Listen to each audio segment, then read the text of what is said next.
स्वारगेट अत्याचाराच्या प्रकरणाला आज 1 महिना पूर्ण झालाय। स्वारगेट अत्याचार प्रकरणामध्ये डीएनए अहवाल येणं बाकी आहे। आरोपी दत्ता गाडेचा मोबाईल पोलिसांना अजूनही सापडलेला नाही। पोलिसांकडून लवकरच आरोपपत्र दाखल होणार आहे। स्वारगेट प्रकरणाचा तपास पुणे गुन्हे शाखेकडून सुरू आहे।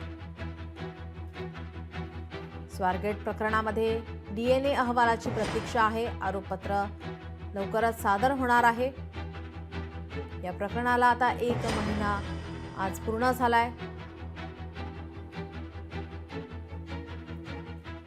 गुन्हे शाखेकडून 30,000 गुन्हेगारांचा डेटा एकत्र करण्यात आलाय। शहरातील गुन्हेगारीवर आता अंकुश ठेवण्यासाठी निर्णय घेण्यात येतोय। सर्व डेटा पुणे पोलिसांच्या मायसेफ क्राईम मॉड्यूलरवर जमा आहे। गुन्हेगारांचे पूर्व रेकॉर्ड, वास्तव्याच्या ठिकाणांची नोंद घेण्यात येते।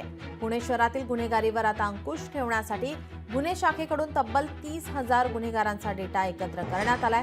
हा सर्व डेटा पुणे पोलिसांनी त्यांच्या मायसेफ क्राईम मॉड्यूलरवर आता जमा केलाय। त्यामध्ये गुन्हेगारांचे पूर्व रेकॉर्ड, तो राहत असलेले वास्तव्याचे ठिकाण नोंदवण्यात आलेले आहे।